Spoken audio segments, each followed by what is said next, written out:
I'm showing 2 o'clock and I value your time, so I'm going to go ahead and get started. My objective today is to help you streamline your communications during any business disruption.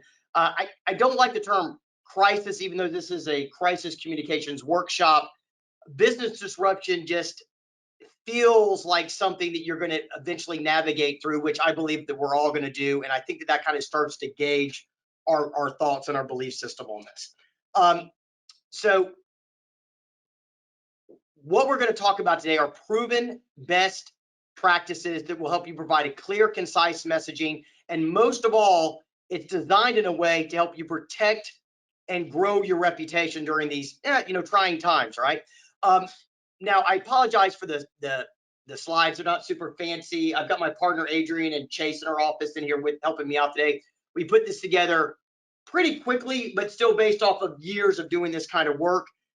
Just to give you a little bit of perspective, we've got a lot of new people joining us, thanks to the Memphis Chamber, Leadership Memphis, and a few other organizations that have been pushing this out. Caissa Public Strategy, we have an office here, Memphis, Tennessee, and in Washington, D.C.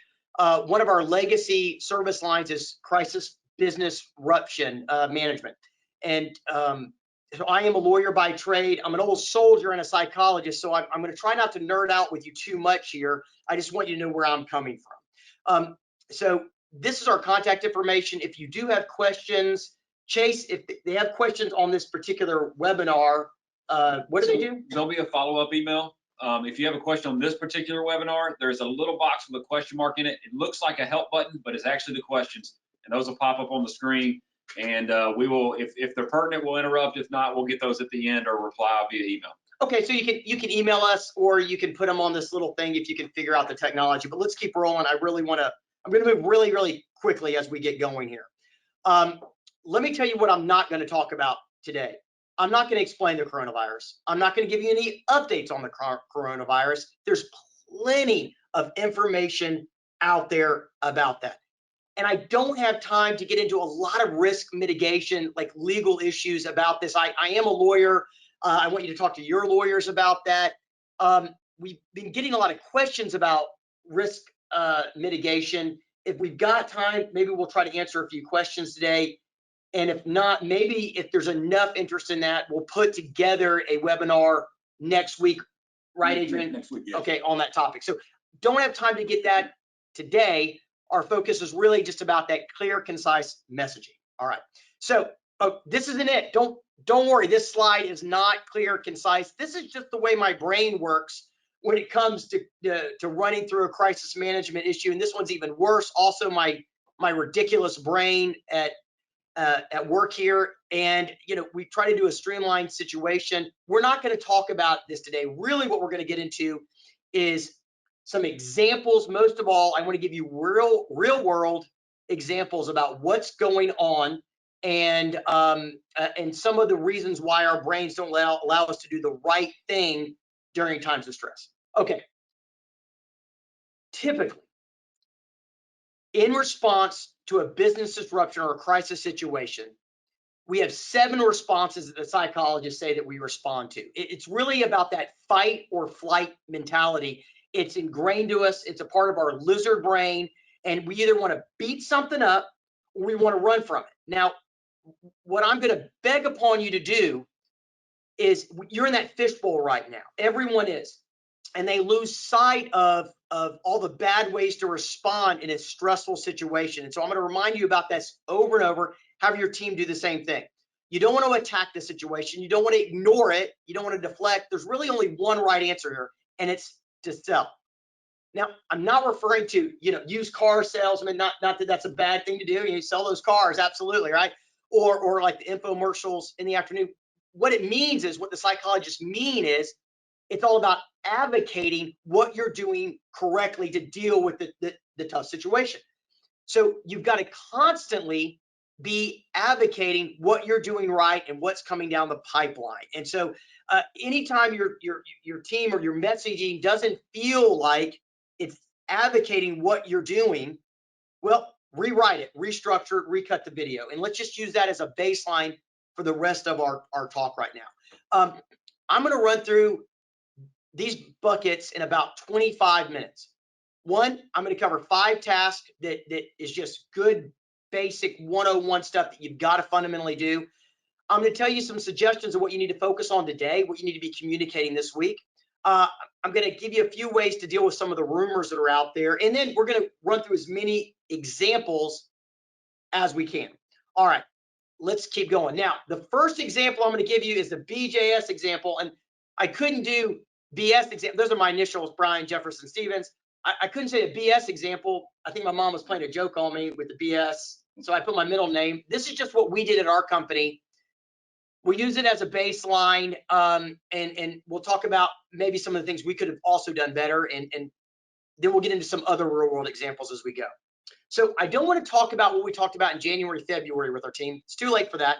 I do want to talk about what we said this week to them. And we did it multiple ways. We had a simulcast video thing because we had the technology to do that. We had a conference call line for people. We had people in multiple states this week, right? And we also did a summary email to everyone. So multiple ways we're contacting our team. And I want you to think about targets and how you can communicate with different people. The first thing we did is we read directly from the CDC about how this coronavirus is being spread and some of the preventative measures. I didn't guess. I didn't read, Facebook posts. I didn't look at social media or rumors.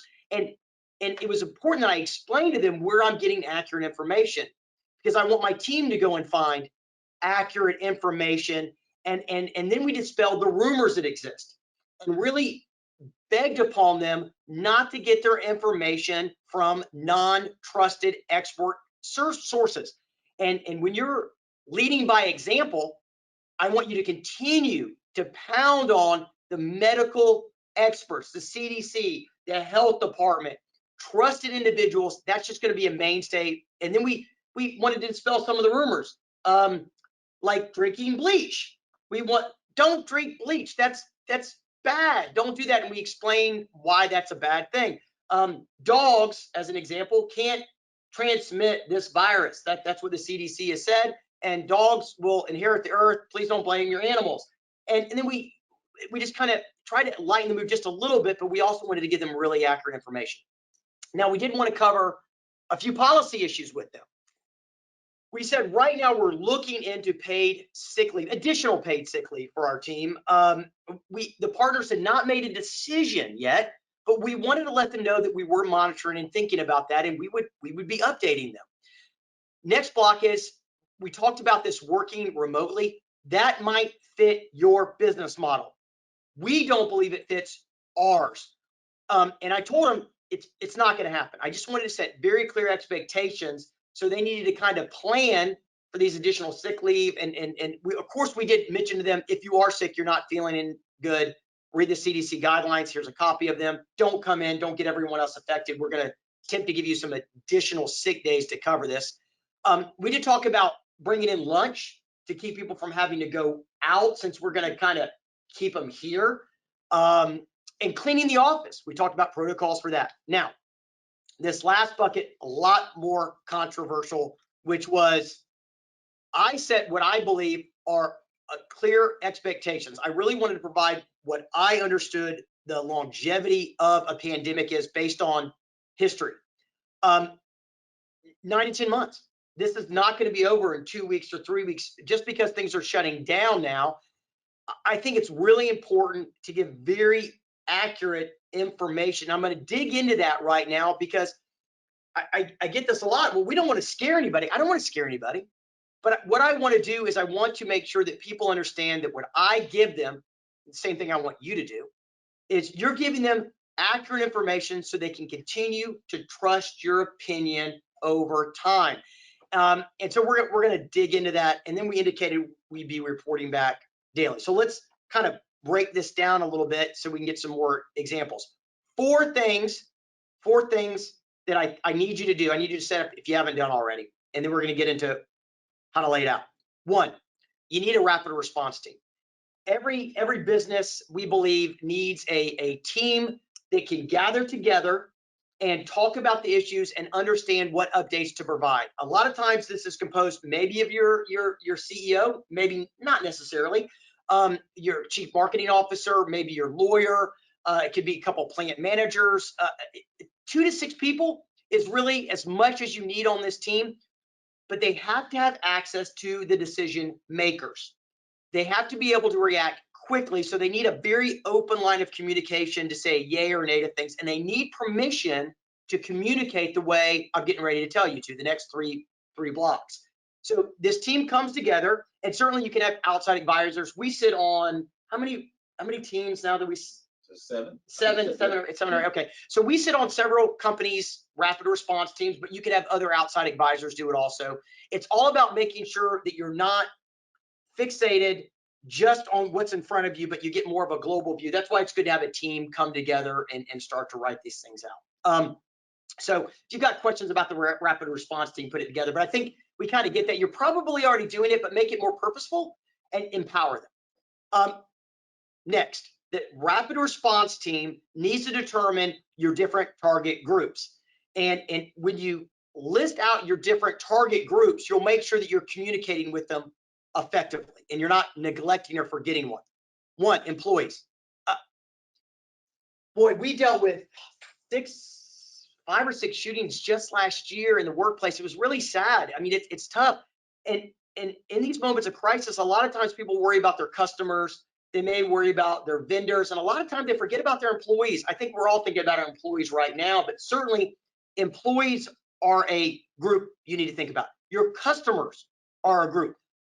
Maybe you have an ownership group or a board of directors, and maybe there are vendors. So right there, I just laid out quickly 4 potential target groups, and your team just needs to outline quickly what different groups exist in your workplace. And then you're going to develop messaging the way that each one of those groups consumes information. And once you're a lot more purposeful about each target group, you'll start to craft your messaging more specific for them, and it'll be a lot more impactful. So I think got a rapid response team. Now you've got your targets. All right, what are we going to say to them, right? All right, so this is what I mean, speak the truth. Now, I'm not implying that you're not going to tell the truth. But what I've seen happen often is people sugarcoat bad things. And the problem with sugarcoating is that eventually the truth comes out, or the bad scenario could produce itself, and then you lose credibility. I'm thinking it was a meningitis outbreak, right, Adrian? Yes, that's correct. Minnesota. Minnesota, thank you. That's why I've got my partner here to help guide me and not get me lost as a peacock. Meningitis outbreak, and the doctors showed up and they said, look, here are the facts. 15% of the population is going to get the meningitis outbreak it was in an age bracket, but a certain group is probably going to get this. And of that, 1 in 7 are going to die. And people don't you say that, don't you create fear. And they go, hold on. We're giving accurate information. And these are from trained medical people. So it's not like me guessing what would happen. And then what happened was 1 in 7 people died. I mean, it was tragic. But then when the doctors came in and said, now we want you to do A, B, and C, the people knew that they were speaking the truth. The people trusted them. They had gained credibility. So if you get out there and said, this is not a problem, this is not a big deal, it could bite you if it becomes a big deal, and then you lose credibility. My job in all this is to make sure that you gain reputation, gain credibility, speak the truth. Now, you do want to reassure people. I'm not asking you to go out there and say that people are, panic, run at the walls, lose your minds or anything. I'm just saying, be factually driven. I told my team, I think this could, and the evidence shows this could last 9 or 10 months. And so what I'm asking you to do, team, is we're going to start to prepare for the possibility of getting sick. I think that there's a chance I'll catch this. So what can I do to plan for it? Well, I can get a lot of stuff done now. I can, do all the things the CDC said, clean my hands, all those other protocols. And then when I get sick, I'll be sick. But what I don't want the team to do, we had people in Ohio and Texas, and a few of the younger team members started to get really stressed out. They never seen anything like this, and they wanted to shut down. Problem was that they shut down for a month, and then they get sick, and then they lose another few weeks, right? So I'm not suggesting you have to do it the same way, but I do want you to not sugarcoat anything, and just don't guess about the future. Be really clear about what you know, and just straightforward. And I think it'll lend to your credibility long term. And that I'm only re-emphasizing this. Chase is telling me to move on. He's telling me to move on, but I'm only emphasizing this because 12 years of doing this, people always want to sugarcoat. They always want to tap it down. It always burns them up. So let's be careful with that. Okay. I don't have time to get into this 3-2-1 message system that we use, but it's basically it's all about prioritizing your message points. What's the main thing that you want to communicate to each one of those target groups? So it could be different for the different target groups. It should all be consistent, of course, but you want to highlight 3 main things, and you can certainly have a ton of supporting data behind those 3 big message points, and each message point is about 21 words, which is a soundbite, about 14 seconds. The human brain just can't consume much more information than that. Now, if they're really curious about the subject, you want to provide that extra content and dig in. I'm going to get into some examples of this, so I'm going to move in. But look, make sure you're highlighting the main things and then providing supporting information. If everything's important, nothing will cut through all the noise that's out there. I think that's the main point, right? Yeah. Okay. So, oh boy, this one drives me bonkers. Even if you don't know something, I need you to communicate that. You've got to over communicate this, and this is all once again about that. We talk a lot about the lizard brain. There's a lot of science behind this. We're like, it goes back to that fight or flight mentality. Like, so picture you're a caveman, and you see a bush Or woman. a cave woman, cave person, and you see a bush rustling on the side of you, and you don't anticipate that butterflies are going to fly up. What do you think? You think a lion's going to jump out and eat you, and that's designed to protect you. I mean, I get it. I mean, the fight or flight mentality is there to protect you, but what happens in modern times is now, if there's no information, we as humans assume bad things. So if your child, if your spouse, if your partner does not communicate to you, they're supposed to meet you at 6 p.m.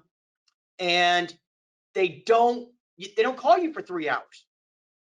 1 or 2 things pop in your head. With my wife, I'm dead in a ditch. It's always a safety violation. I'm in an accident. Other people's minds may go to, you're doing something you're not supposed to do. But what they don't assume is you're feeding the homeless. They don't assume that you're doing like great stuff. They assume bad things. It's not their fault. It's not your fault. It's just the way the brain works. And so I cannot emphasize this enough to you. When in doubt, communicate. If somebody goes, we don't have anything to say today, very, very awesome statement is to say, we don't have any updates today. We'll let you know again in 2 days if there's any news. And then in 2 days, you say, there's still no new updates. I know what you're going to say. Why? Why do we have to explain to people when there's nothing going on? And I just need you to remember this. It's a disruptive time. It's a crisis time, and they will fill it in with bad stuff. So take cleaning. We got this from a couple of governments. We work in a couple of restaurants. They said, we clean all the time.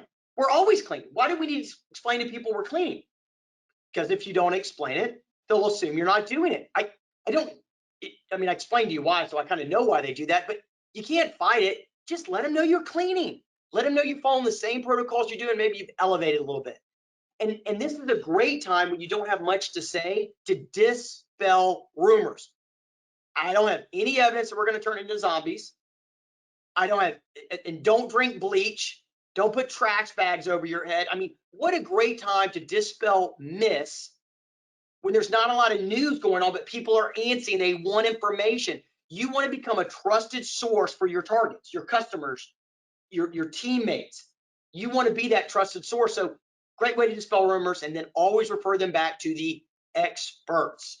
And often I'm going to say this again. Chase is telling me to move on again. I get so much pushback from companies when I say, put out a statement that there's nothing new to report and you'll be back with them in 48 hours. People don't want to do it. They say, why? Because you got to. Okay, I think I got the point. At least Chase says I've gotten the point across. This slide was actually for school districts. We did another webinar earlier today on this, so I'm going to move to something that's a lot more important for you. What do we know you need to communicate right now? What are like the big questions we're getting? And there might be more, but these are the big ones we know that we want you to communicate out. One, are you going to allow flexible working arrangements? I am not suggesting you should or should not do this. If you don't know, you should say, we don't know yet. I know we all want to be smart. I taught law for a little bit, and I always wanted to sound like a smart person when I was in front of the classroom. Students eventually figured out I didn't know much, but it's okay right now to say, I don't know what's going to happen, but we're looking into it. We don't know what we're going to do with flexible work hours. Saying that is so much better than saying nothing. Are you going to reconsider leave policies? I'm not telling you to reconsider anything. If you're not, say you're not. If you are, say you are. If you're thinking about it, say you're thinking about it. Communicate. Travel ban, same thing. And cleaning the office, cleaning your facilities, cleaning your restaurants, your hotels, whatever it is, you've got to communicate that. And that's not one of those optional things that you've got to let people know that this is going on, right? Oh, and what's not on here is that you're asking people to self-quarantine. You're asking people that are sick, like, not to come in. You need to communicate that too.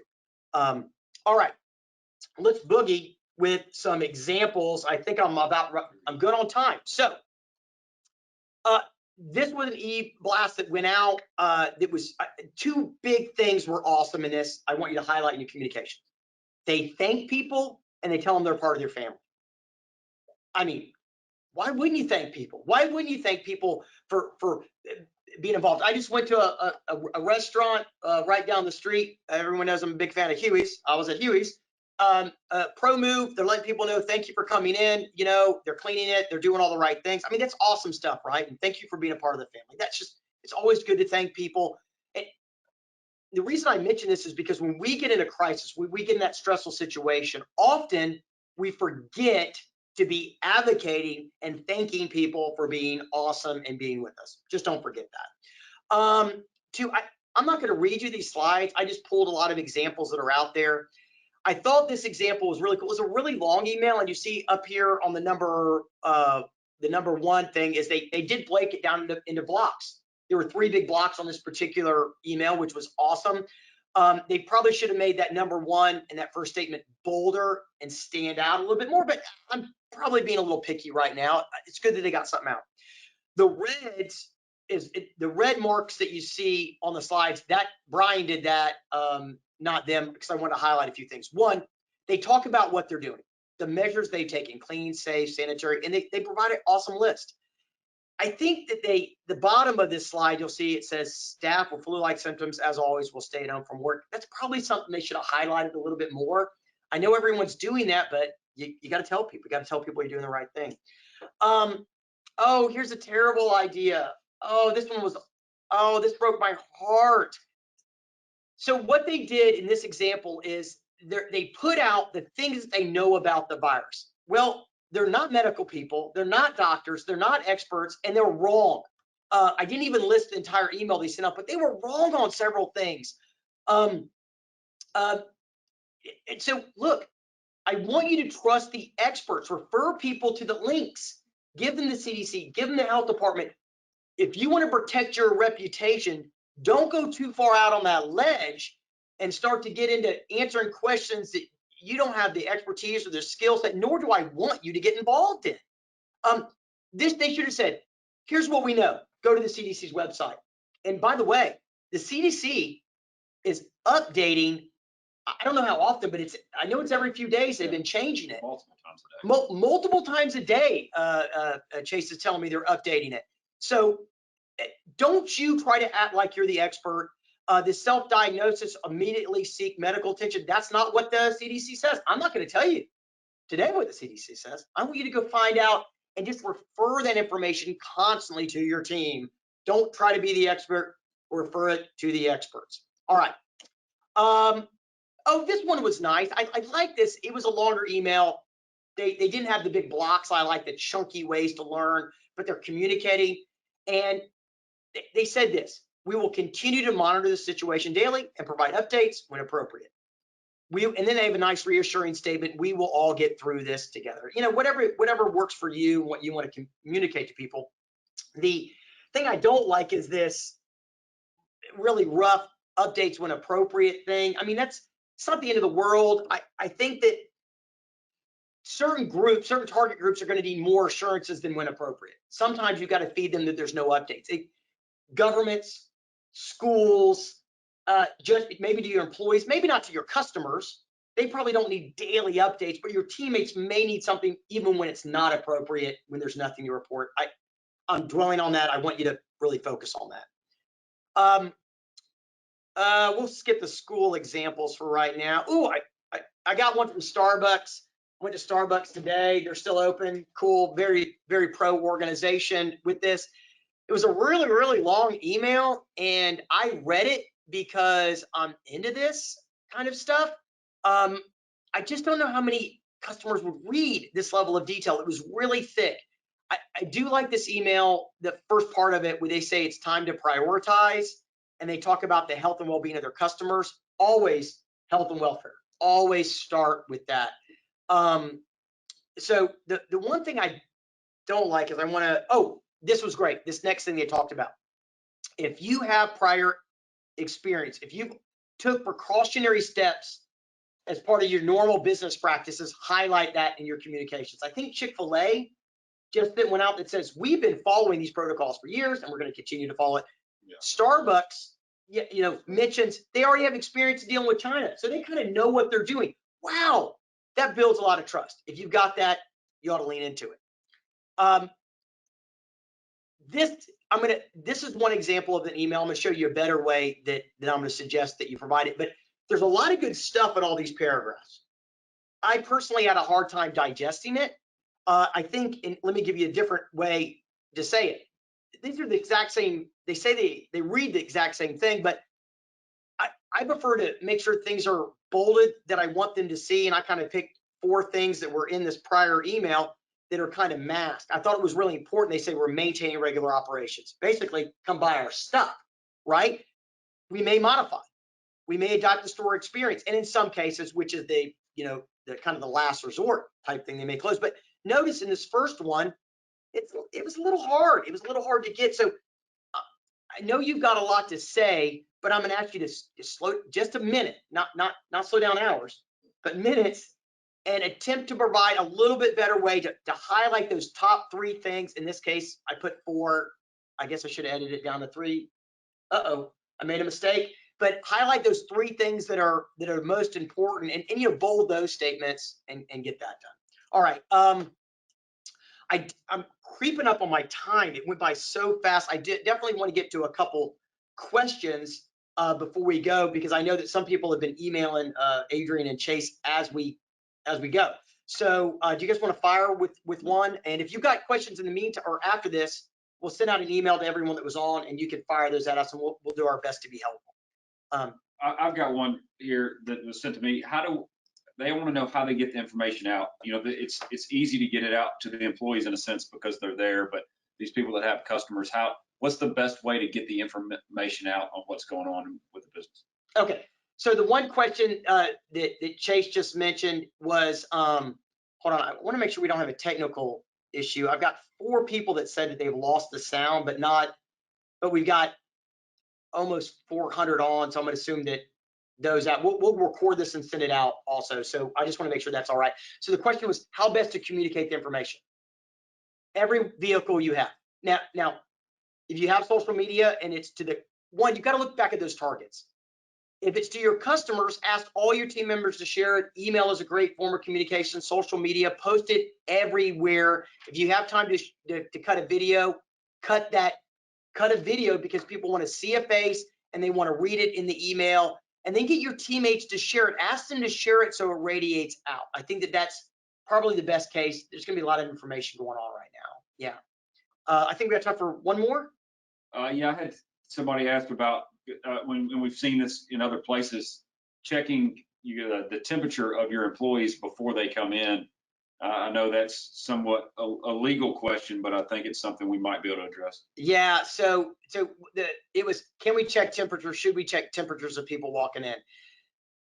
You know, I'm going to ask you to talk to the lawyer in your HR department in the state you're in to see the legalities of something like that. Some places are doing it as a preventative measure, and I think that could be a pro move. But you need to talk to a medical professional about what are the protocols, and you need your rapid response team to say what would happen. I mean, do you turn people away at 99 degrees or 100 degrees? What happens then if somebody does have a fever? Is the person that checked the temperature, do they have to leave too? There's a lot of repercussions that could occur. And so before you start to do that, you need to understand how it will work from stem to stern. And then you've got to provide notice. You've got to let everyone know that you're doing this on the front end so that there are no surprises. And so I would say over communicate you're doing this, maybe a sign that this is going to happen, and you need to know what protocols you're going to leverage. I said I'd keep this to 25, 30 minutes, and I'm at 31 right now. I really appreciate your time. If we see a need or if people want a video on more specific topics, we can try to do another webinar next week. And look, stay calm, just like the Brits, carry on, and just really communicate well. And if you have any questions or need us for anything, please email us. Thanks a lot.